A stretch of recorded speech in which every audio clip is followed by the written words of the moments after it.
Nouvelle session de l'information sur Speedline TV. Mesdames et messieurs, bonsoir et bienvenue dans ce journal.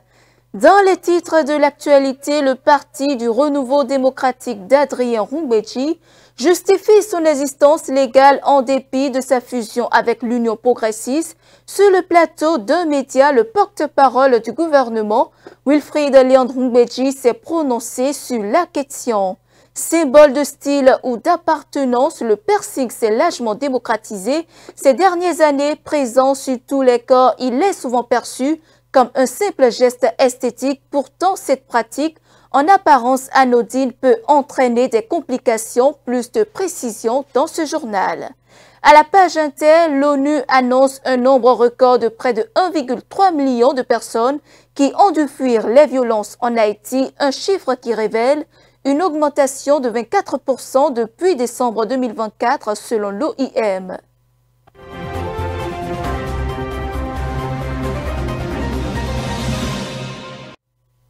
La tension qui couvre au sein de l'Union progressiste le renouveau, née de la fusion entre l'Union progressiste et le Parti du renouveau démocratique, continue de faire couler d'encre et de salive. Invité sur un média, Wilfried Léandre Roumbeji, secrétaire général, adjoint et porte-parole du gouvernement, a livré une lecture juridique sur la situation. Suivons un extrait de ses propos. Je laisserai les responsables de l'UPR apprécier la situation et vous en parler avec toute la latitude qu'il faut. Oui, de ma position, oui. J'observe. Ce que je sais et que je peux partager avec vous, avec les amis qui nous suivent, c'est que les tests des partis politiques sont leurs lois internes. Ces tests ne sont pas au-dessus des lois de la République. Et il m'a semblé avoir vu une décision de la Cour constitutionnelle rendue à un moment donné qui constatait et consacrait la fusion des deux partis, UP et PRD, laquelle fusion a donné l'UPR et a conséquemment entraîné la disparition de l'un et de l'autre dans leur état d'avant. Si demain, des acteurs du parti X ou Y, comme je vous ai dit tout à l'heure, les tentations d'aller ailleurs peuvent arriver, pour une raison ou une autre. Si demain, des acteurs décident de partir de ce parti et d'aller en créer un autre, c'est leur libre choix, d'après les tests de la République. Mais ils iront créer un autre parti, certainement pas celui du même nom, puisque au terme des accords qu'ils ont, il y a des choses qui ne sont pas possibles sur une certaine durée. Donc, ils peuvent aller créer d'autres partis. En ce moment-là, on pourra refaire le débat, on appréciera. De la compréhension que j'ai de ce qui est arrivé et de la décision rendue par la Cour constitutionnelle à un moment donné, c'est que UP ne peut pas exister aujourd'hui sous la forme qu'on lui connaissait. PRD ne peut pas, parce que là, contre les deux, me semble-t-il, indique même que sur une période de 15 ans, il n'est pas possible pour l'un ou l'autre de revendiquer et d'exploiter des attributs qu'il avait avant. Donc, attendez de voir comment tout ça se développe, comment ça évolue, s'il y a éventuellement un contentieux ou non, ou s'il y a une solution politique que les uns et les autres appliquent, parce qu'il faut savoir aussi pourquoi est-ce que ça fait des vagues. J'ai lu parfois que c'est des questions de positionnement à venir, et je sais que ceux qui sont des partenaires au sein de l'UPR, ce sont de grands acteurs politiques, généralement expérimentés, et qu'ils sauront trouver les solutions à un moment ou à un autre pour avancer. Ce que j'en pense, c'est ce que j'avais déjà dit, à savoir que il ne faut pas juger le président Adrien Roumbeji sur la base de cette dernière déclaration seulement. C'est le même qui avait déjà constaté que le Bénin, dont le président Patrice Talon a hérité, était un Bénin fracassé, descendu de son piédestal. C'est le même encore qui avait déjà fait le constat de la nécessité de réformer courageusement et de faire advenir de grands partis. Et je vous ai dit tout à l'heure qu'entre le vouloir et le faire, il y a parfois loin la coupe aux lèvres parce que ça nécessite beaucoup de courage. Pour autant, les changements les plus souhaités ont leur mélancolie. Et ce n'est pas parce que les mélancolies adviennent que ces changements perdent de leur pertinence, de leur efficience. Nous y sommes. On a fait des choix, on a fait des réformes qui ont produit des résultats, qui montrent aujourd'hui, par exemple, de la stabilité dans nos communes. Vous avez des conseils communaux en place depuis 5 ans. On n'a pas entendu qu'un maire a été destitué, que tel conseil communal est en ébullition, comme ça se passait avant, parce qu'aujourd'hui, on essaye de remettre les partis politiques au cœur du jeu démocratique. Et les partis sont plus forts que les individus. C'est aussi un des gains de cette réforme. Et au plan national, cela doit s'en ressentir. Après, encore une fois, les dynamiques politiques ou politiciennes ont parfois des ressorts qui échappent au rationnel et il appartiendra aux acteurs de savoir les apprécier, les aborder, de faire les discussions et les arbitrages qu'il faut pour que tout se passe convenablement. Toujours ce sujet qui défraie la chronique, Maître Adrien Rungbechi, figure emblématique de la scène politique béninoise, par un courrier adressé au ministère de l'Intérieur stipule que le Parti du Renouveau démocratique continue d'exister légalement malgré une union avec l'UP en 2022. Une déclaration qui secoue l'actualité politique. Suivons ici le point de vue de Lucide Kojo, acteur politique. Selon moi, le PRD, ça dépend. Si c'est se basant sur ces tests, le PRD a le droit de réclamer son indépendance puisque ces tests sont formels. En cas de fusion avec un autre parti politique, le PRD, cela ne veut pas dire que le PRD est dissous. C'est selon les tests du PRD. Mais qu'en est-il de l'accord de fusion? L'accord de fusion et la décision de la Cour constitutionnelle sont ces deux éléments-là qui font que j'ai du mal à croire que le PRD pourrait garder encore ses attributs dans le contexte. Donc, pour moi, en me basant sur la décision de la Cour constitutionnelle et en me basant sur le principe habituel, je dirais que le parti Union progressiste a disparu, le parti du Renouveau démocratique a disparu et qu'aujourd'hui, le seul parti qui est reconnu là, c'est le parti UPR. Et c'est justement pour ça que la Cour a donné raison à la Sénat qui a dit que c'est le parti UPR qui est en mesure de désigner les chefs de quartier, les chefs de village dans les circonscriptions où elle est arrivée en tête des suffrages exprimés, puisque le parti UPR n'existait pas en 2020 lors des élections communales. Mais étant donné que le parti UP a fusionné avec le parti PRD pour devenir UPR, le parti UPR a hérité des droits, des acquis des deux autres partis. Donc, du coup, elle peut prétendre à désigner les chefs quartier, chefs de village. Si cet article est vraiment dit clairement que après la fusion, il faut une période de 15 ans avant que chaque parti ne puisse être en mesure de réutiliser ses attributs, ça veut dire que en réalité le débat n'y est pas. Ça veut dire que le débat n'est plus là. Si ce que nous avons signé lorsque nous faisions la fusion est clair, dit que à partir de cet instant, aucun de nous ne peut plus utiliser ses attributs précédents. Qu'est-ce qu'on appelle l'attribut d'un parti? Le nom, la devise, le slogan, le logo. C'est ça les attributs d'un parti. Donc, si nous avons dit clairement que nous ne pouvons plus utiliser nos attributs sur une période de 15 ans, donc le PRD devra patienter après les 15 ans pour être en mesure de réutiliser son nom, son logo et son slogan.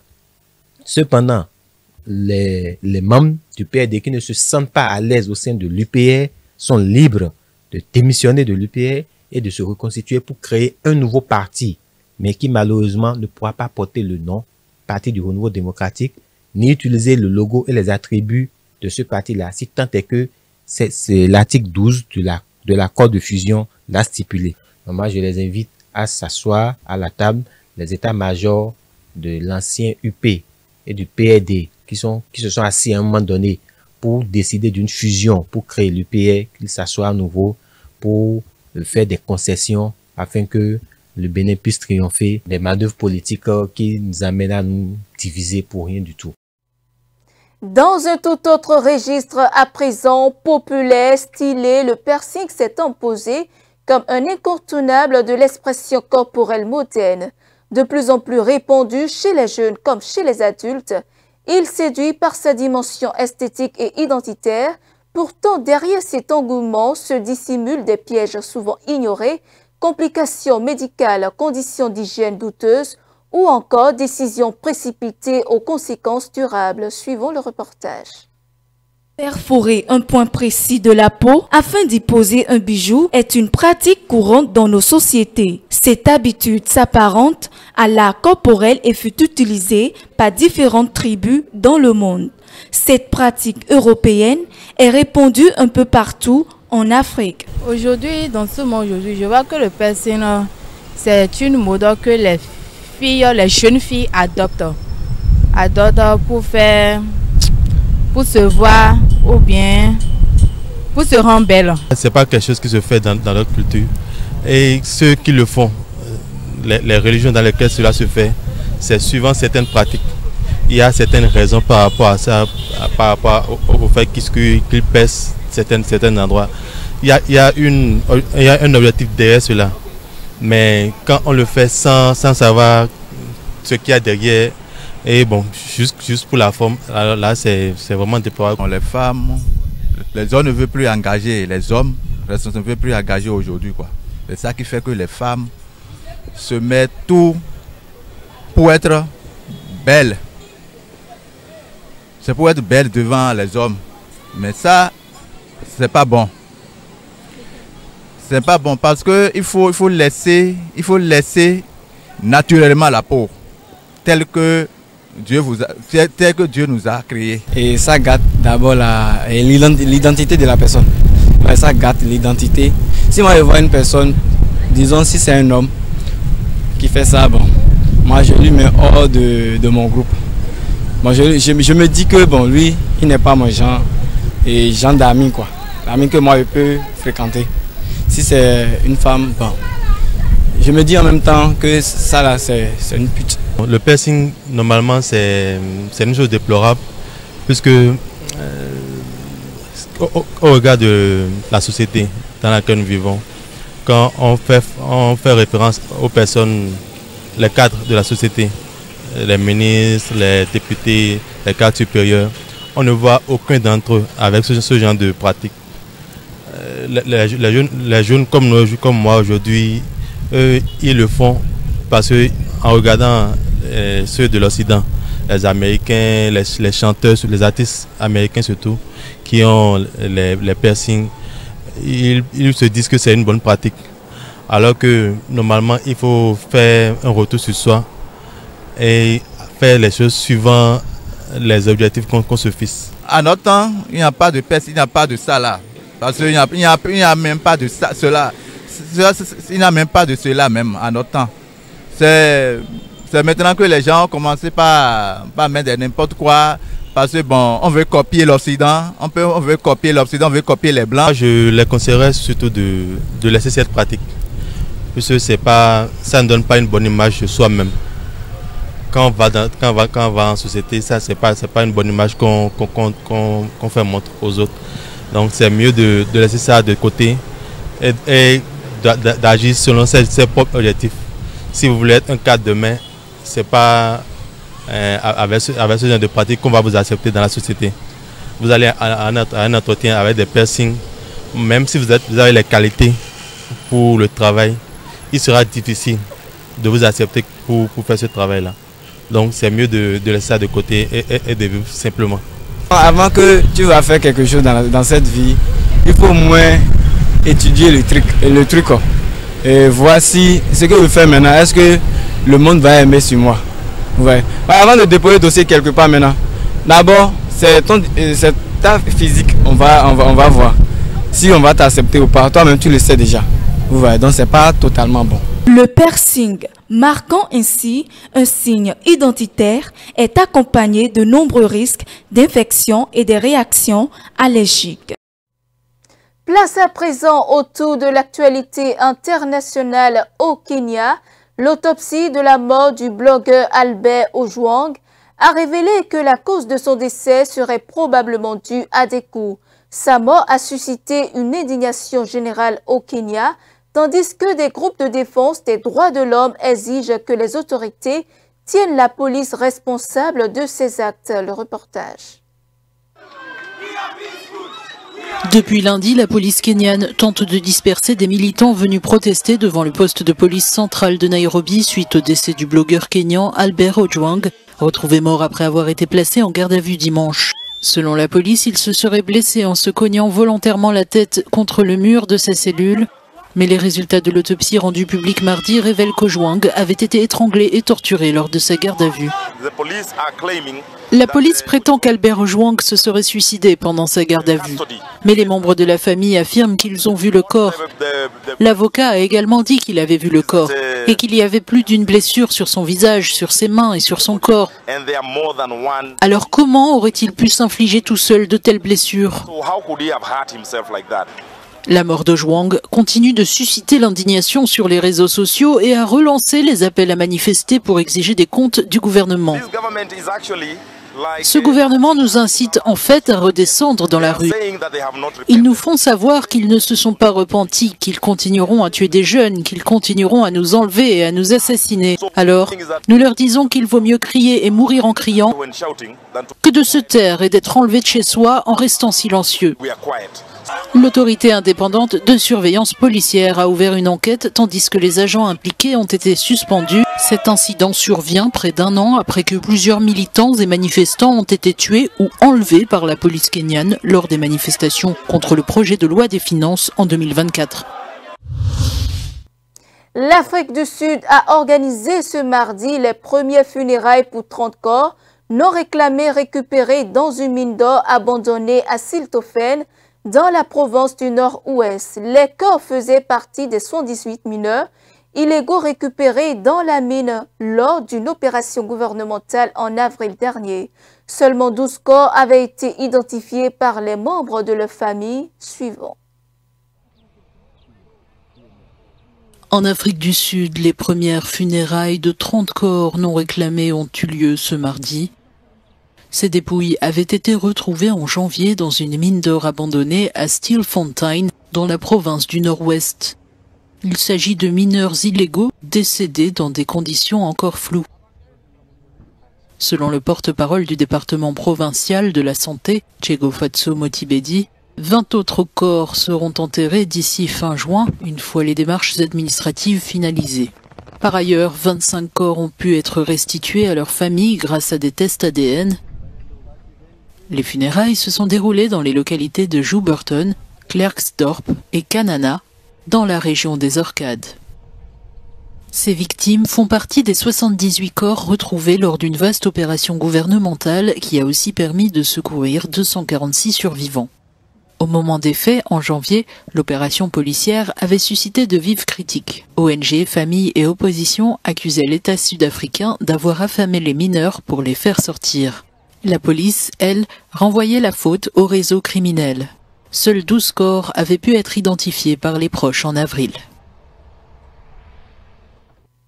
Un nombre record de près de 1,3 million de personnes ont été forcées de fuir les violences en Haïti pour trouver refuge ailleurs dans le pays, a indiqué l'Organisation des Nations Unies ce mercredi.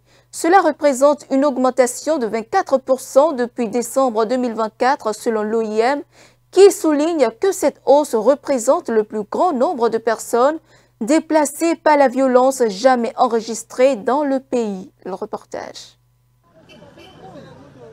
En Haïti, face à la violence des gangs, près de 1,3 million de personnes ont quitté leurs habitations pour trouver un abri ailleurs dans le pays, en hausse de 24% depuis décembre de l'année dernière. C'est ce que révèle un rapport de l'Organisation internationale pour les migrations. Selon le document, Haïti fait face à un nombre record de déplacés internes. Épicentre des exactions des gangs, la capitale Port-au-Prince abrite un quart des déplacés. Plusieurs autres régions enregistrent aussi ces infortunés en quête de sécurité. Alors que dans la partie septentrionale, le nombre des personnes concernées par ces déplacements forcés a augmenté de 80%. Dans les centres d'accueil, ces infortunés vivent dans des conditions intenables selon l'ONU qui appelle à l'aide. Les humanitaires ont besoin de 900 millions de dollars cette année pour assister les déplacés. Mais les besoins ne sont encore financés qu'à environ 8% selon le programme alimentaire mondial. Il y a urgence, le manque de financement mettant en péril des millions de personnes selon l'ONU.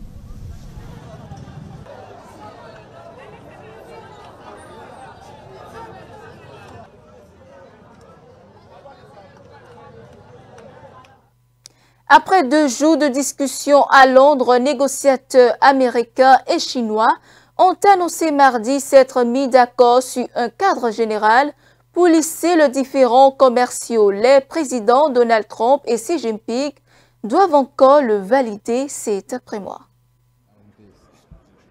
À Londres, les négociateurs de Washington et Pékin ont annoncé avoir convenu d'un cadre commercial qui sera soumis à leurs dirigeants respectifs. Les États-Unis et la Chine ont conclu un accord visant à assouplir certaines restrictions à l'exportation dans le cadre d'une trêve tarifaire, confirmant ainsi leur volonté de poursuivre le dialogue commercial.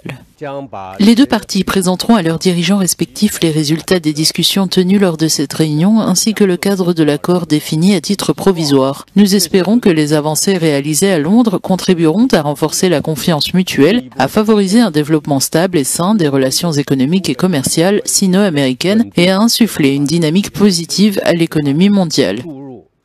Le secrétaire au commerce américain, Howard Lutnick, a indiqué que la feuille de route convenue devrait permettre de lever les restrictions sur les terres rares et les aimants sans toutefois en préciser les modalités. Les 2 parties ont trouvé un nouvel élan pour faire avancer les choses, car nous avons tous 2 le soutien actif de nos présidents qui nous incitent à veiller aux intérêts de nos pays respectifs. Cet accord fait suite à la suspension temporaire des droits de douane décidée à Genève, en vigueur jusqu'à début août, et à un échange téléphonique entre Xi Jinping et Donald Trump qui a relancé les négociations. C'est sur cette actualité que se referme ce journal. Merci pour votre aimable attention. Suivez-nous en continu sur speedlinetv.bj/live et sur nos différents canaux digitaux Facebook et YouTube.